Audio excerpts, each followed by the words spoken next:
el altar de bronce que lo dimos. Hemos dado 4 estudios del altar de bronce y ahora empezamos con el lavacro o la fuente de bronce. Entonces también ves cómo era la fuente y te quedas ahí en tu mente para que veas lo que algo tan común y sencillo puede representar tantas cosas de Cristo.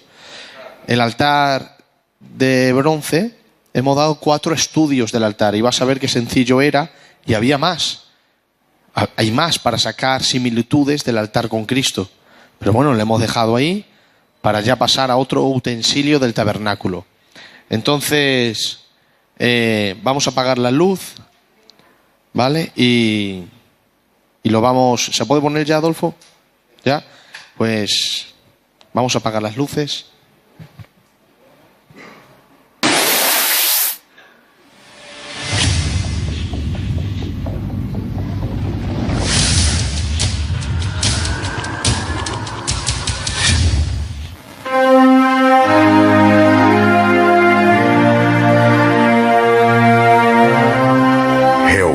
Habló a Moisés, diciendo: Di a los hijos de Israel que de forma voluntaria tomen para mí ofrenda. Esta es la ofrenda que tomaréis de ellos: oro, plata, cobre, azul, púrpura, carmesí, lino fino, tejido de pelos de cabra, pieles de carneros teñidas de rojo, pieles de tejones, madera de acacia, aceite de oliva para el alumbrado, especias para el aceite de la unción y para el incienso aromático, piedras de ónice y otras piedras de engaste para el efod y para el pectoral. Quiero que el pueblo de Israel me construya una morada sagrada donde pueda vivir entre ellos, conforme a todo lo que yo te muestre, el diseño del tabernáculo y el diseño de todos sus utensilios. Así lo haréis. Sí.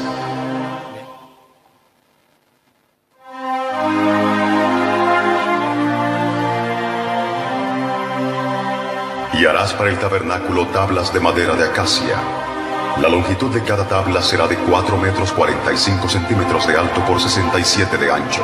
2 espigas tendrá cada tabla para unirlas una con la otra, conforme a todo lo que yo te muestre, así lo haréis. 20 tablas al lado sur del tabernáculo. Estas han de caber en 40 basas de plata debajo de cada tabla, 2 basas debajo de cada tabla. Al lado norte también habrá 20 tablas, con sus 40 basas de plata, 2 basas debajo de cada tabla. Y para el lado posterior del tabernáculo harás 6 tablas. Harás además 2 tablas para las esquinas del tabernáculo en los 2 ángulos posteriores, las cuales se unirán desde abajo, y asimismo se juntarán por su alto con un gozne. De suerte que serán 8 tablas, con sus basas de plata, 16 basas, 2 basas debajo de cada tabla.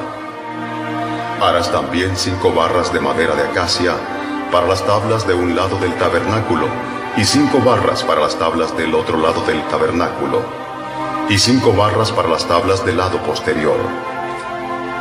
Y la barra de en medio pasará por en medio de las tablas, de un extremo al otro. Y cubrirás de oro las tablas, y harás sus anillos de oro para meter por ellos las barras.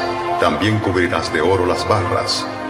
Y alzarás el tabernáculo conforme al modelo que te fue mostrado en el monte.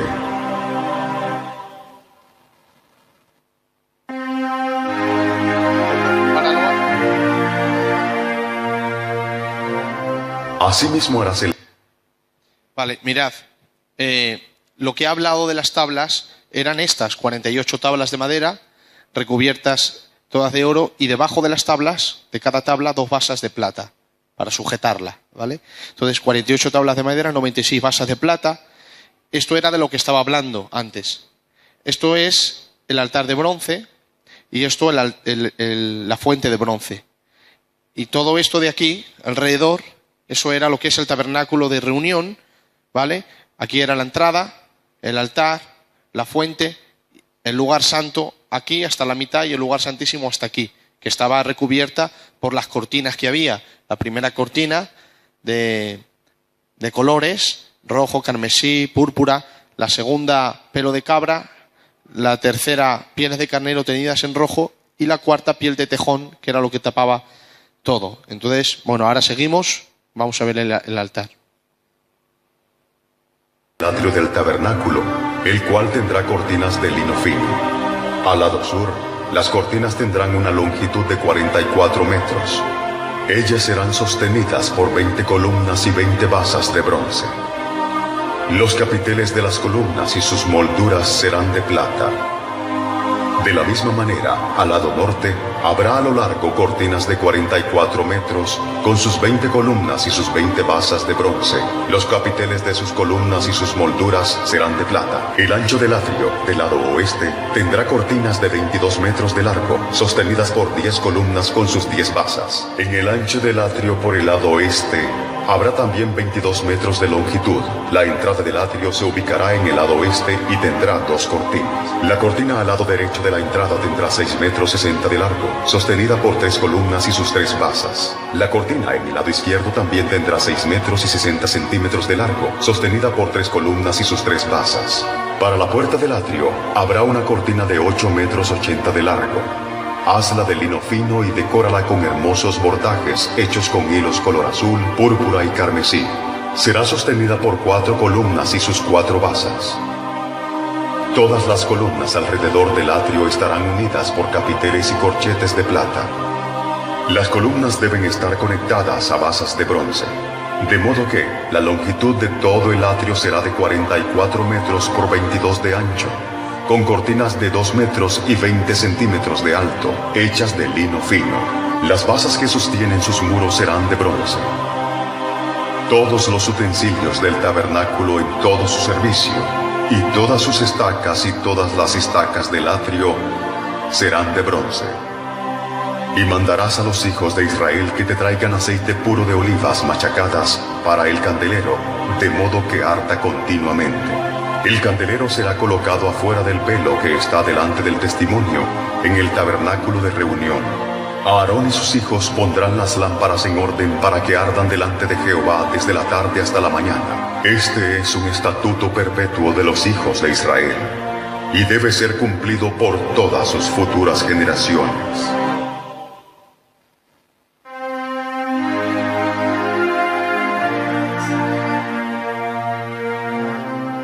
Este es el altar de bronce del carnero. Harás también un altar de madera de acacia de 2 metros y 20 de largo por 2 y 20 de ancho y 1 y 30 de alto.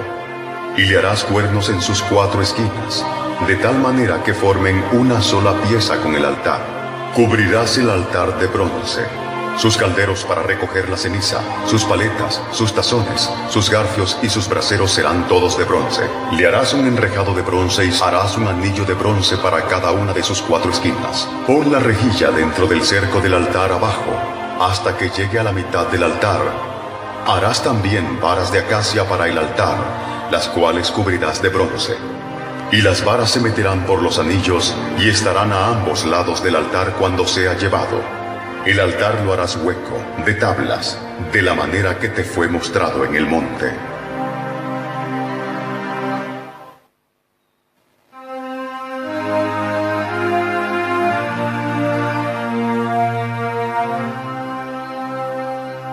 Y Jehová le dijo a Moisés: Harás también una fuente de bronce, con su base de bronce, y la colocarás entre el tabernáculo de reunión y el altar, y pondrás en ella agua.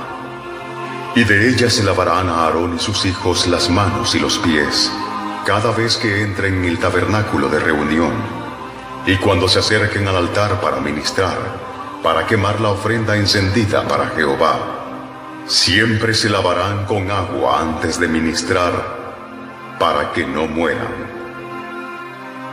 Y lo tendrán por estatuto perpetuo Aarón y su descendencia por sus generaciones.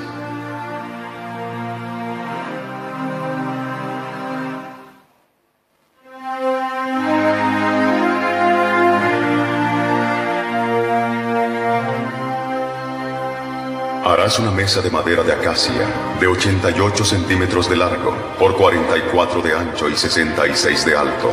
Cúbrela de oro puro, y le harás una cornisa de oro alrededor. Le harás también una moldura alrededor, de 8 centímetros de anchura, y harás a la moldura una cornisa de oro alrededor.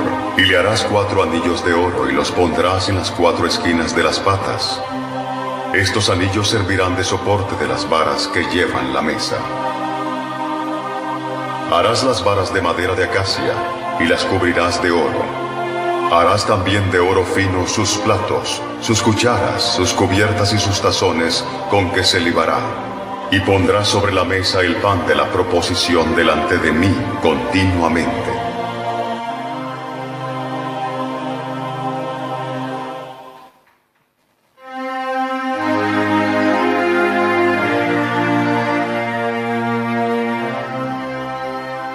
Harás un candelero de oro puro, labrado a martillo. Todo el candelero y sus decoraciones formarán de una sola pieza, su pie, su caña, sus copas, sus botones y sus flores. Tendrá 6 brazos, 3 brazos a cada lado de la caña. Cada uno de los 6 brazos tendrá una copa en forma de flor de almendro, con sus botones y sus pétalos.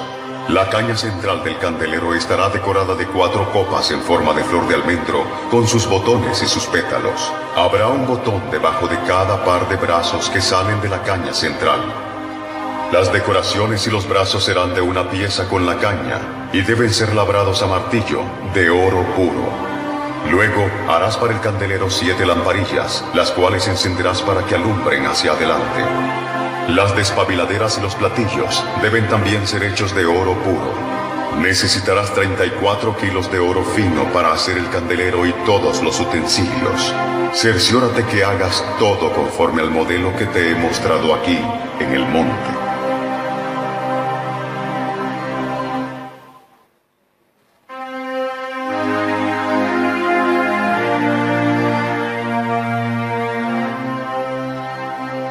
Harás asimismo un altar de madera de acacia para quemar el incienso. Será cuadrado y medirá 45 centímetros de largo, por 45 de ancho, por 90 de alto, con cuernos en cada esquina, tallados de la misma madera del altar. Y cubrirás de oro puro su cubierta, sus paredes en derredor y sus cuernos, y le harás en derredor una cornisa de oro. Le harás también 2 anillos de oro debajo de su cornisa, a sus 2 esquinas a ambos lados suyos, para meter las varas con que será llevado. Harás las varas de madera de acacia y las cubrirás de oro. Y pondrás el altar delante del velo que está junto al arca del testimonio, delante del propiciatorio que está sobre el testimonio, donde me encontraré contigo. Y Aarón quemará incienso aromático sobre él. Cada mañana, cuando aliste las lámparas, lo quemará. Y cuando encienda las lámparas al anochecer, quemará el incienso de nuevo, como rito perpetuo delante de Jehová por vuestras generaciones. No ofreceréis sobre él incienso extraño, ni holocausto, ni ofrenda, ni tampoco derramaréis sobre él libación. Y sobre sus cuernos hará Aarón expiación una vez al año con la sangre del sacrificio por el pecado para expiación. Una vez en el año hará expiación sobre él por vuestras generaciones. Será muy santo a Jehová.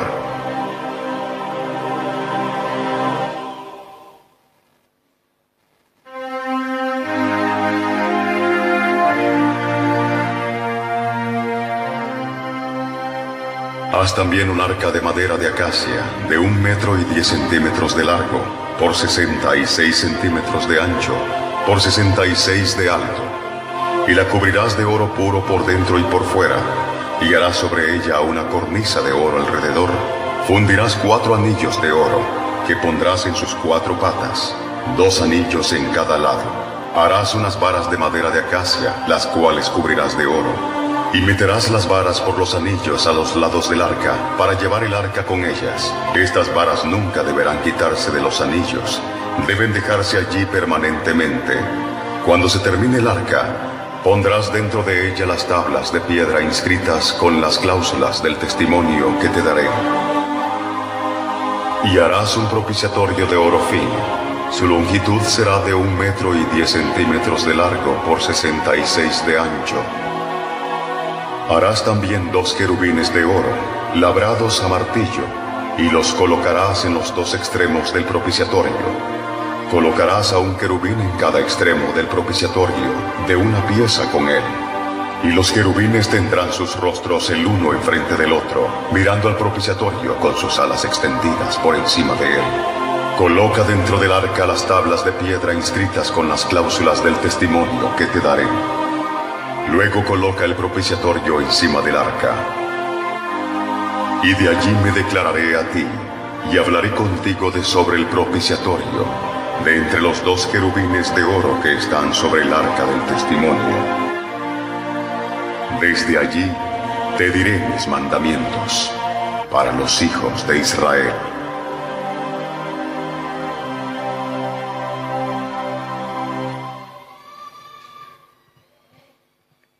Amén.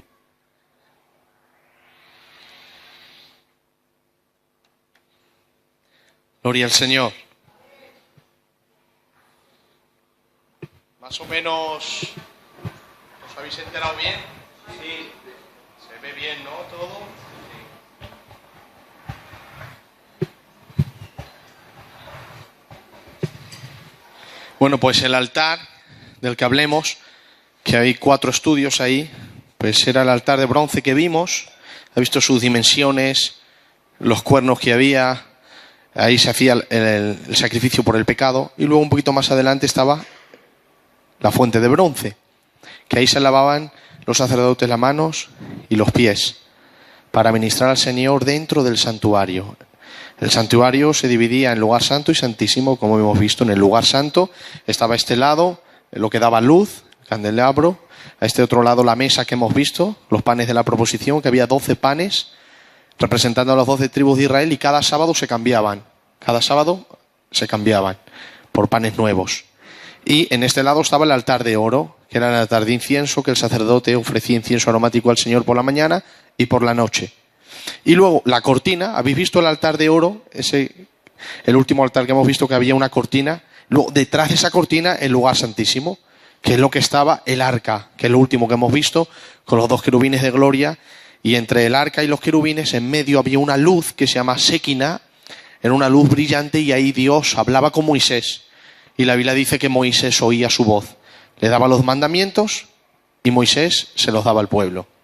Ese es el tabernáculo. Ya has visto que era 48 metros de largo, creo, por 22 y 4 de alto. Eso era el lugar que el Señor escogió. Hemos hablado del altar de bronce, ahora vamos a hablar de la fuente de bronce. ¿Eso dónde estaba, la fuente de bronce?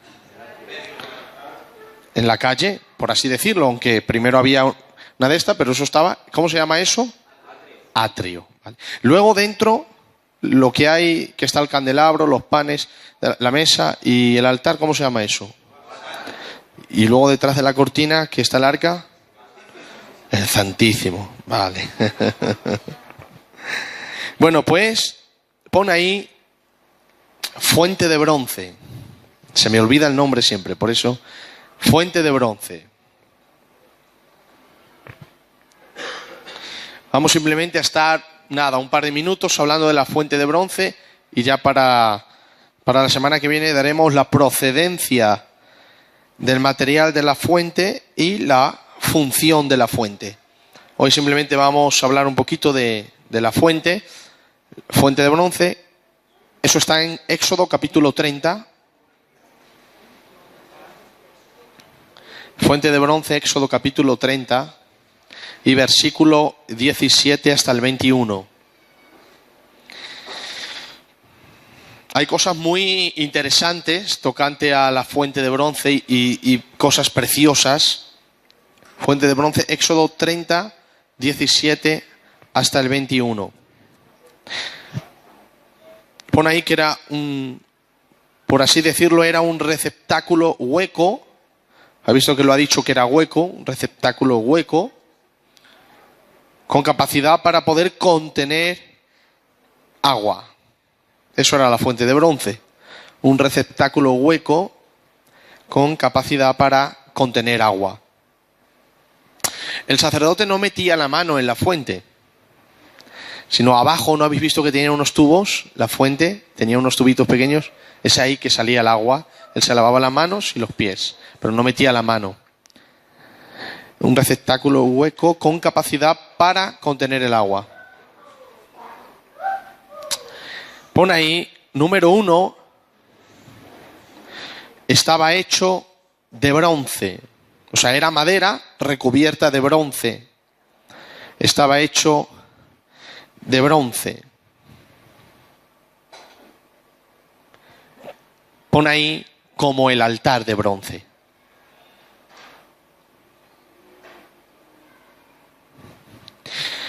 Claro, tocante al altar, enseñemos que el bronce, ¿qué significa? Juicio. Dios trayendo juicio sobre el pecado. Por eso el altar del holocausto era de bronce, porque ahí se ponía la víctima que iba a recibir el juicio que el pecador debiera haber recibido de parte de Dios. Y se hace de bronce porque es símbolo del juicio, que eso nos habla de la cruz, Cristo en el altar de la cruz, recibiendo el juicio de Dios a favor del pecador. ¿De acuerdo? Pero claro, ahora la fuente también es de bronce. Entonces, ¿qué nos habla esto? Porque el altar sí, el altar nos habla de juicio porque allí una víctima moría. Pero aquí no, aquí un sacerdote se lava las manos con agua. ¿Por qué es de bronce? Bueno, esto nos habla de que aunque hemos sido salvos por el sacrificio de Cristo y el juicio ha caído sobre él, en la fuente también hay juicio. ¿Por qué? Porque aunque el cristiano es salvo de la condenación, eso no significa que vaya a hacer lo que él quiere después de haber sido salvo, sino que debe de andar en la limpieza del agua. Si no, va a haber disciplina de parte del Padre. Por eso Dios dijo que la fuente debía de ser de bronce. Porque el juicio ya ha pasado en el altar. Ya Dios no nos va a hacer nada. Dios lo ha hecho a su Hijo, no a nosotros. Pero aún así puede haber disciplina paternal si no andamos limpios por medio de la palabra de Dios. Entonces, en la fuente de bronce nos habla de limpieza, que si no la hay, puede haber juicio. Pero no juicio de condenación, porque ya hemos pasado por el altar y el Señor ya nos ha perdonado. Hay disciplina, por ejemplo, tu hijo hace algo mal, ¿no? Se ha comportado mal y le disciplinas. Eso no es un juicio de exclusión de la casa. Simplemente es un juicio, es una disciplina para que el niño no lo vuelva a hacer. Entonces, uno ha pasado por el altar y ya es salvo. La condenación ya pasó de ti, cayó sobre Jesús. Pero ahora, el hecho de haber recibido a Cristo en el altar ha sido regenerado y se va a lavar de la contaminación que hay en el mundo. Y si no lo hace y anda en pecado, pues el Padre te va a disciplinar, porque el Padre quiere que el perdonado ande limpio. ¿De acuerdo? Entonces, pon ahí que el metal de bronce habla de juicio paternal para andar en santidad. Habla de juicio paternal para andar en santidad. El Señor va a cuidar a sus hijos. Y el Señor no va a dejar que sus hijos anden de cualquier manera. El Señor es responsable también de nuestro andar cristiano. Él ha dicho cómo debemos de andar, pero si no andamos, como Él es responsable de nuestra salvación, Él mismo va a producir cosas pues que a veces nos van a doler, pero lo que quiere el Señor es que vivamos en santidad. Estamos representando al Señor y el Señor quiere tener buenos representantes. Entonces, pon ahí Hebreos, capítulo 12 y versículo 5 en adelante. Hebreos 12, 5 en adelante. Hebreos está cerca de Apocalipsis. Vamos a leer, mira lo que dice la Biblia tocante a la disciplina de Dios si nosotros, como hijos de Dios, pues pecamos. Porque ¿quién no peca? Pero no habla de una caída. La disciplina no viene por una caída, jamás. Ni por 2 ni por 3, te lo puedo asegurar. Viene cuando ya hay una práctica y entonces el Señor ahí ya trata, porque antes de venir una disciplina de parte de Dios, primero ha venido tristeza de Dios, una tristeza terrorífica. Yo he pasado esa tristeza porque he pecado contra el Señor. Es una tristeza terrorífica, no te deja vivir. Si esa tristeza te sobrepones a ella, entonces va a venir la disciplina del Padre, que es un azote para que vuelvas. Entonces, Hebreos capítulo 12 y versículo 5 dice: ya habéis olvidado la exhortación que como a hijos se os dirige. ¿Te das cuenta? Como a hijos. El Señor no disciplina al que no es hijo suyo. Jamás lo hará. Igual que usted no disciplina al hijo del vecino porque no es su hijo, el Señor tampoco disciplina al que no es su hijo. Al que es su hijo, sí. Dice: ya habéis olvidado la exhortación que como a hijos se os dirige, diciendo: hijo mío, no menosprecies la disciplina del Señor, ni desmayes cuando eres reprendido por Él. Porque el Señor al que ama, disciplina y azota a todo aquel que recibe por hijo. Si soportáis la disciplina, Dios os trata como a hijos. Porque, ¿qué hijo es aquel a quien su padre no disciplina? Pero si os deja sin disciplina, de la cual todos han sido participantes, entonces no sois hijos verdaderos. Por otra parte, tuvimos a nuestros padres terrenales que nos disciplinaban y los respetábamos. ¿Por qué no obedeceremos mucho mejor al Padre de los Espíritus y viviremos? Aquellos ciertamente por pocos días nos disciplinaban, como a ellos les parecía, pero para lo que es provechoso, para que participemos de su santidad. Es verdad que ninguna disciplina al presente parece ser causa de gozo, sino de tristeza, pero después da fruto apacible de justicia a los que en ella han sido ejercitados. ¿Te das cuenta? La disciplina de Dios viene para que participes de su santidad, lo cual quiere decir que no estábamos participando de su santidad. Pero la disciplina del Señor viene y el Señor te encamina de nuevo al camino. Por lo tanto, el metal de juicio en medio de la fuente de bronce, que es de limpieza, está hablando de juicio paternal. En cambio, el altar de bronce está hablando de juicio contra el pecado, un juicio severo. Es un juicio de muerte, ya que no mueres tú, muere la víctima. Pero si no quieres aceptar el rescate de la víctima, mueres tú. La paga del pecado es... ¿Y Cristo qué hizo? Morir. ¿Te das cuenta? La paga del pecado es... ¿Y qué hizo Cristo? Morir. Pero si no aceptas el rescate, entonces te toca morir a ti. Pero es una pena saber que Cristo murió por mí y que tenga que morir yo. Pero si acepto el rescate, entonces viviré. El juicio del altar de bronce es de muerte, pero el juicio del altar de la fuente, cuando eso, decirme fuente porque se me olvida completamente, el juicio de la fuente de bronce no es de muerte, es paternal para que vayas a limpiarte las manos y los pies. Es de limpieza, ¿de acuerdo? Entonces, el juicio del altar es para los que han recibido a Cristo y el juicio de bronce es para los que están caminando en Cristo. Entonces, número 1 representaba eso. Pon ahí, número 2.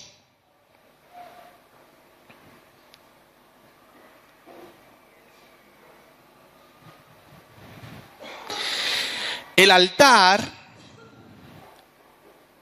habla de obra terminada. Porque Cristo ya fue sacrificado por mí en el altar.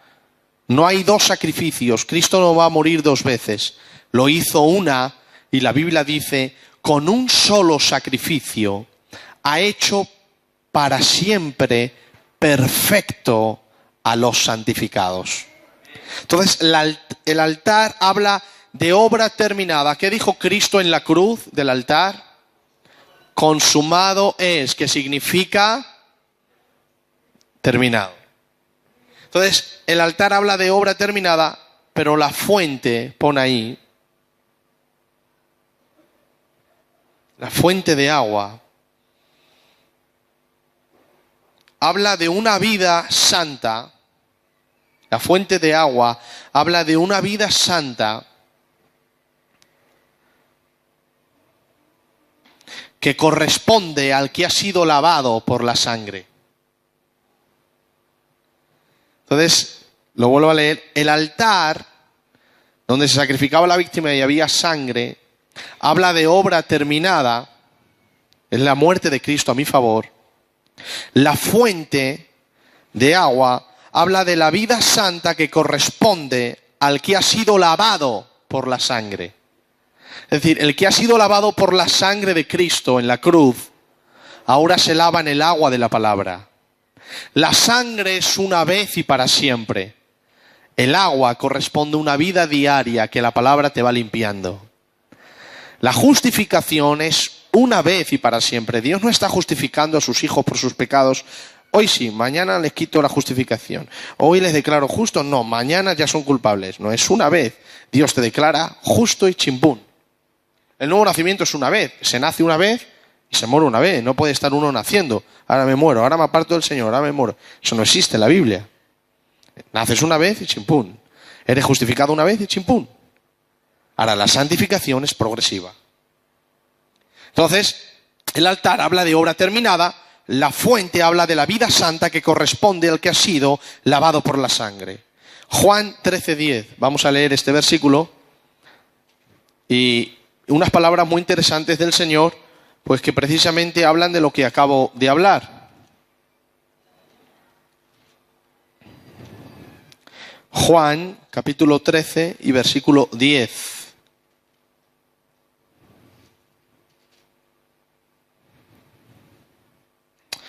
Resulta que, ¿os acordáis cuando el Señor le lava los pies a los discípulos? Coge el Señor una toallita y empieza... Una toallita, no, una toalla. Y empieza a lavar a los pies los discípulos. Y cuando llega Pedro, Pedro le dice, no, Señor. ¿Cómo me vas a lavar tú a mí los pies si tú eres el maestro y yo soy el discípulo? Entonces Jesús le dijo, el que está lavado no necesita sino lavarse los pies, pues todo está limpio y vosotros limpios estáis. ¿Qué está hablando ahí? Está hablando que el pecado de juicio, de condenación, ya estaba quitado. Ya estáis justificados, ya estáis limpios. ¿Qué se necesita solamente ahora? Las manos y los pies, que es símbolo de andar y de hacer, de servicio. Es decir, en la vida cristiana el pecado de condenación ya está quitado, ya habéis creído en Cristo, la sangre ya está sobre vosotros. Ahora necesitáis agua para la mano y los pies, nada más. ¿Estáis entendiendo por dónde voy?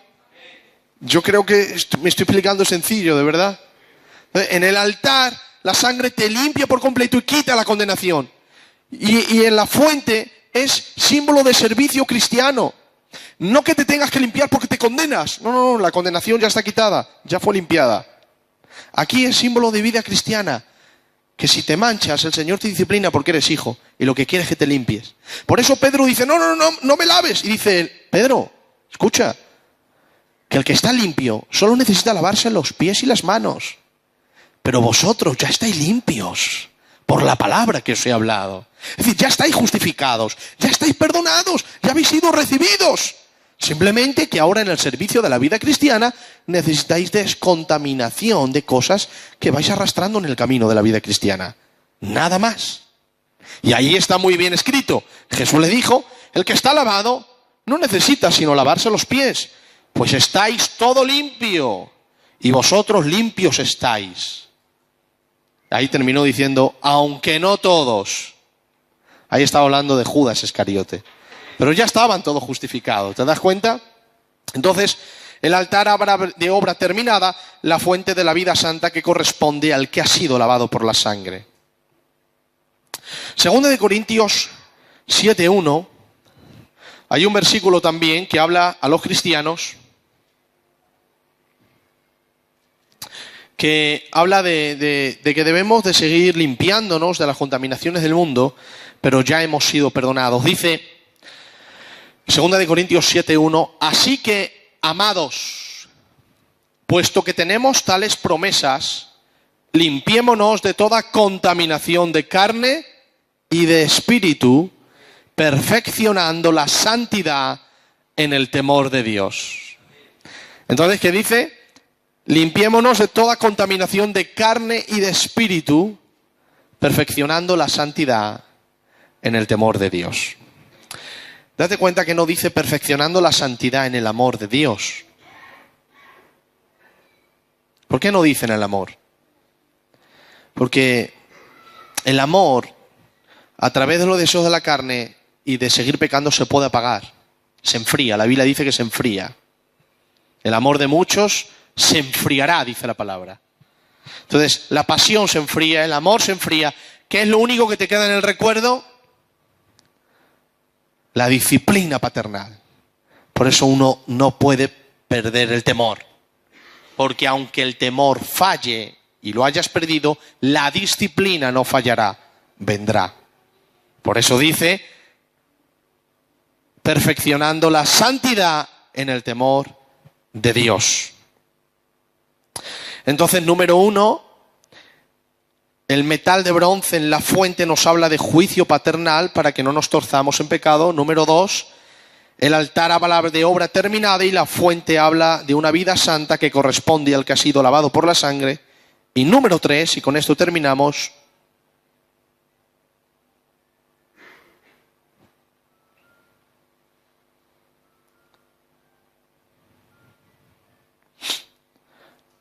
en el altar de bronce nos hallamos santificados, justificados y aceptos por la sangre de Cristo. Cuando uno va a la cruz y le pide perdón, en la cruz hubo una obra terminada de Dios que te se adjudica a ti, la santificación de Cristo, la justificación de Cristo, la justicia de Cristo a tu vida, y eres acepto por Dios Padre a través de la sangre de su Hijo. ¿Por qué Dios no puede aceptar a nadie que no tenga la sangre de Jesús? Porque la sangre representa que una vida fue derramada, en este caso la vida más preciosa que ha pisado el planeta Tierra, llamado Jesucristo. Cuando el Padre ve la sangre de su Hijo sobre ti, es señal de que tú has aceptado la sangre de su Hijo. El pago por tu pecado ya fue pagado en esa sangre. Entonces en esa sangre el Padre te acepta. Pero si tú vienes sin la sangre, alguien tiene que pagar el pecado. ¿No quieres aceptar el rescate? Tendrás que pagarlo tú. Por eso, sin sangre no hay aceptación. En el altar hemos sido santificados, justificados y aceptos por la sangre. Primera de Corintios, capítulo 6 y versículo 11. Hay un versículo precioso. Primera de Corintios 6, 11 dice, vamos a leer desde el 9. Mirad qué piazo de versículo, y me gustaría que lo escucharais con atención para que vierais el poder del Evangelio, para que vierais cómo la sangre de Cristo es capaz de perdonar cualquier pecado. Dice el apóstol Pablo, ¿no sabéis que los injustos no heredarán el reino de Dios?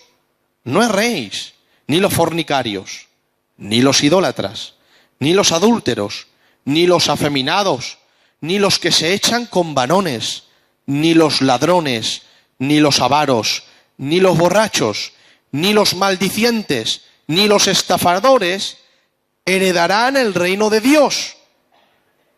Dice el apóstol Pablo, y esto erais pasado alguno de vosotros.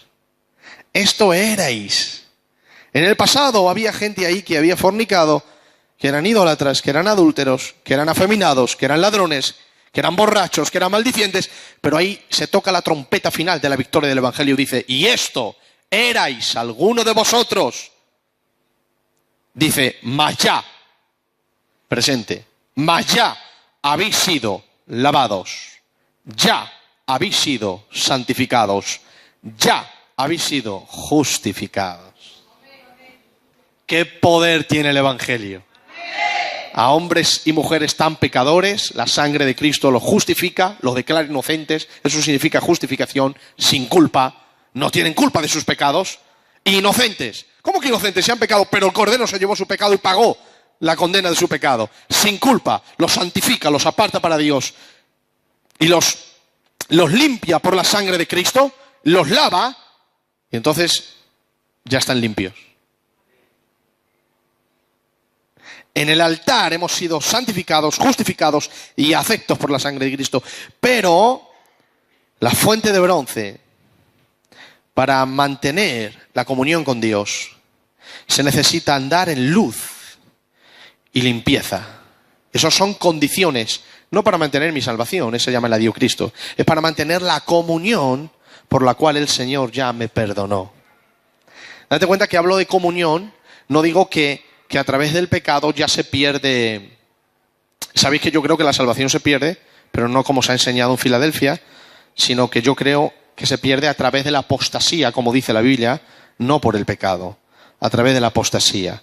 Uno dice, ¿cómo llega la apostasía? Bueno, se llega pecando, pero no es de la noche a la mañana. No es que hoy soy salvo, mañana no, mañana sí, mañana no, porque para eso tienes que entender el nuevo nacimiento, que lo he dado muchas veces. Esto es una obra sobrenatural que ha pasado dentro, ¿vale? Y que no, es muy difícil revertir para atrás. No es que uno acepta a Cristo y ahora sirve al Señor. Venga, no, es una obra sobrenatural que ha ocurrido dentro. Si eso no ocurre dentro, nadie puede servir al Señor. Por eso te encuentras con marroquíes o moros que aceptan a Cristo y Cristo significa todo para ellos al otro día. ¿Qué ha pasado ahí? Un nuevo nacimiento, una obra sobrenatural. Eso es muy difícil de abortarlo después, porque es algo que sustenta a Dios para salvación. Entonces, a través de la apostasía. Pero de primeras, siempre te he dicho que el pecado produce tristeza, produce juicio. Hasta que llega la apostasía, el Señor va a estar ahí manteniendo a sus hijos. Entonces, cuando no digo mantener la salvación, digo mantener la comunión. Porque aunque la salvación es muy difícil de perderse, la comunión se pierde muy fácil. La comunión con nuestro Padre Celestial, una palabra fea, un pensamiento feo, un dicho feo, algo que hemos hecho, algo que hemos mirado, se rompe, porque Él es santo.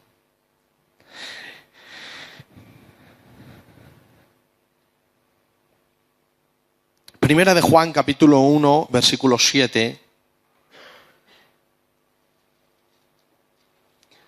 Primera de Juan 1:7.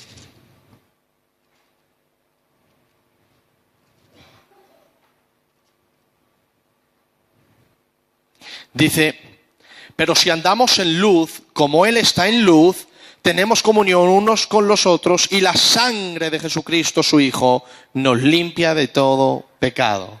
Entonces, ¿cómo se mantiene esa limpieza? Si andamos en luz.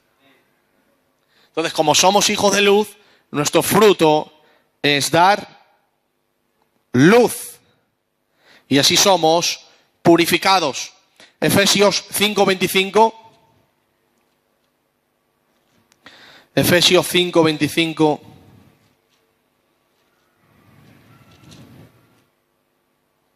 Dice el apóstol Pablo, maridos, amad a vuestras mujeres, así como Cristo amó la iglesia y se entregó a sí mismo por ella. Versículo 26, para santificarla, habiéndola purificado en el lavamiento del agua por la palabra. Entonces, manteniendo la limpieza, andando en luz, Juan, y andando en la palabra. La luz, símbolo del Espíritu Santo, andando en una vida en el Espíritu y andando en la palabra, mantenemos la comunión con el Señor. Porque eso sí es fácil de romper. Entonces, es andar en el Espíritu y andar en la palabra. Es así como se mantiene la limpieza para tener comunión con el Señor. No la salvación. La salvación ya fue ejecutada y dada por el Señor en la cruz. Eso transformó nuestra vida. La regeneración. Y luego lo otro es el fruto de la semilla plantada en el altar. En el altar fuimos justificados, santificados, regenerados. Y en la fuente, ahí se ve el fruto de lo que recibimos en el altar. No es la base la fuente. La base es el fruto de que recibimos la semilla en el altar. Nadie puede lavarse en la fuente si no ha recibido la sangre en el altar. Haber sido lavados por agua es la señal de haber sido lavados con sangre. Primero la sangre, después el agua. El agua no es la base, es el resultado de la base, la sangre. Amén. Bueno, pues después de ver esto y después de entender, número uno, El metal en la fuente habla de disciplina paternal. Número 2, el altar habla de obra terminada. La fuente habla de una vida que corresponde al que ha sido lavado por la sangre. Y número 3, mantener lo que hemos recibido, la comunión con el Señor es andar en el agua de la palabra porque hemos sido limpiados por la sangre y simplemente es la consecuencia o el resultado de haber nacido de nuevo. Número 3. Para la siguiente semana hablaremos de la procedencia del material, que esto será precioso para las jovencitas, porque vais a ver lo que hicieron aquellas jóvenes para el Señor y de dónde procede el metal con el que se hizo el altar. Lo más bonito, una de las cosas más bonitas de la Biblia, y luego la función de la fuente. ¿De acuerdo? Vamos a darle gracias al Señor. Cierra tus ojos. Vamos a darle gracias a nuestro Padre Celestial. Aleluya.